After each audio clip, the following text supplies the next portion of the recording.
The dire emergency in East Africa, the drought there exacerbating the hunger crisis. As many as 20 million people could be starving by the middle of this year, half of them children.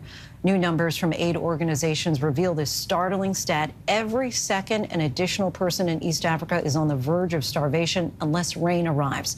Our chief national correspondent, Matt Gunman, traveled to Kenya and files this in-depth report.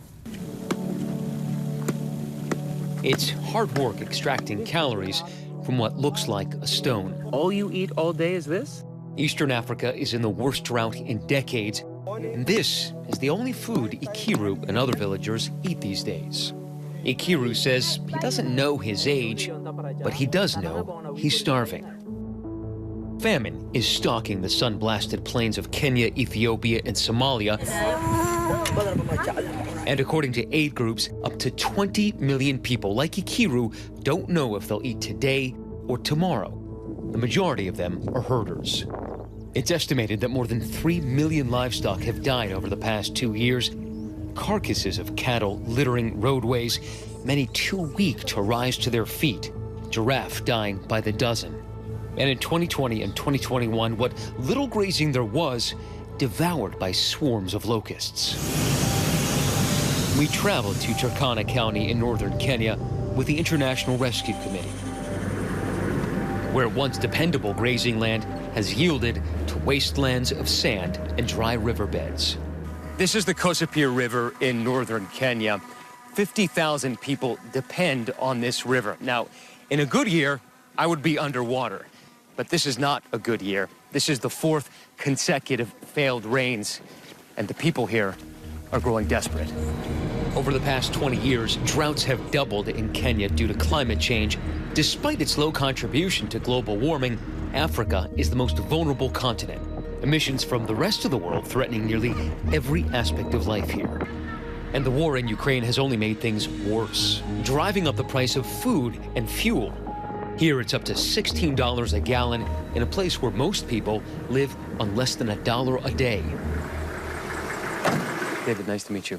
Thank you. We met these community leaders who took us to what had been sorghum fields. This used to be a farm right here. This is the farm. They once grew crops in this sand, but no rain means no crops. If there are no crops here now, what do people eat? Nothing.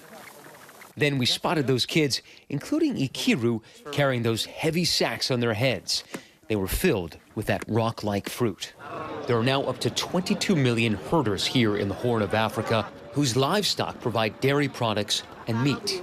I asked Ikiru when he last ate something other than palm fruit. The other night, he said, when one of their goats died of starvation. Here in the Horn of Africa, children bear an enormous burden. They help herd livestock, forage for food, and they fetch water. It can take most of the day to roll those heavy yellow drums of water to a source, fill them, and then push them back home.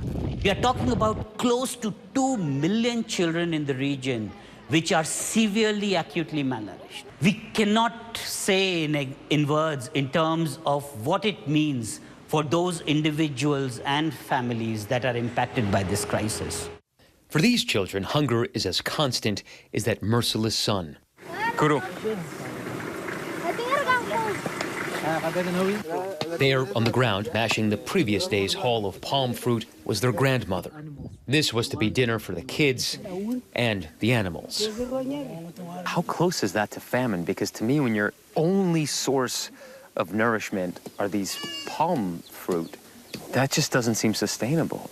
It is not. There's no protein, there's no fat, there's no nutrients. Actually, it's just empty calories to keep you going. There's nothing else to eat, right? Her name is Nakaleso. She says she doesn't know much about the outside world. It's the realm beyond that she now worries about. Does it feel to you right now that God has forgotten you? She tells us it feels like God has gone far away. Ikiru takes me to try to find their remaining goats, but there was something else out there. When you hear that sound of thunder, does it make you hopeful? It feels very hopeful that the rain is now coming. This time, the thunder brought a deluge. Goats cowering against a hut. The first time it rained in nearly 2 years. We soon realized the cruelty of these rains, sporadic and localized. And what little has fallen has come 2 months too late. We were hoping that this rain will be good enough, but this rain also failing and being below average will actually result in catastrophic consequences for the population. A couple of hours west of there, towards the Sudanese border, is the Kakuma refugee camp. Dr. Sila Monte runs the International Rescue Committee hospital there. She took us to what's called the stabilization ward. Over the previous 1 month, we've had an increase in admissions. We are currently on an average of 20 admissions a day. The kids are so small. They're so malnourished. I didn't even see them. Yes. They just look like bundles of blankets. Once hunger turns into malnourishment, the fight back to health can take months. Yes, the child is 1 year, 9 months and has been malnourished for about 6 months now. Has been on the outpatient feeding, therapeutic feeding program, but with minimal response. Then over the past 3 days. Every 3 hours, a break from the monotony. The milkman comes through. The mothers tenderly pour the formula into the children's mouths. Because they're usually so malnourished, the whole body shuts down. That includes the digestive tract. So they're usually unable to digest food. So even giving them just plain milk, they are unable to digest that. Once a child's system breaks down, it takes months to build back strength. We noticed this mother with twins, her sister helping her. They said they had fled here from Congo. Her twins, just 5 weeks old. They were barely even able to cry, but their mother could. Her name is Christine Denis. She told us she had 5 kids under 5. She'd run away from domestic violence and felt like now there were no options. Kenya itself, the Turkana region, has been in a drought for the past 1 year. So even ourselves, we are unable to support our population. And even when they get help, sometimes these children don't make it. So out of the 20-some kids that are in that room right now that we saw, 3 are not going to make it, statistically. Statistically, yes. These deaths take a toll on those whose job it is, like Dr. Monte, to keep those children alive. You do this because you feel like you can help. But I saw you got emotional just now with that mother. Does it affect you personally? Yeah.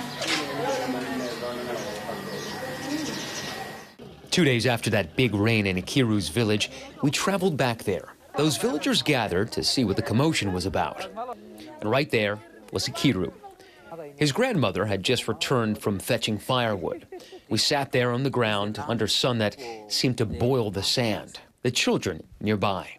I heard that one of your goats died because of the rain. What does that mean for her family, to go from 20 goats to 8? And now the family, they don't have anything to depend on, because initially they depend on those goats. And for now that they have lost, the family now will suffer. But what happens when all of your animals die?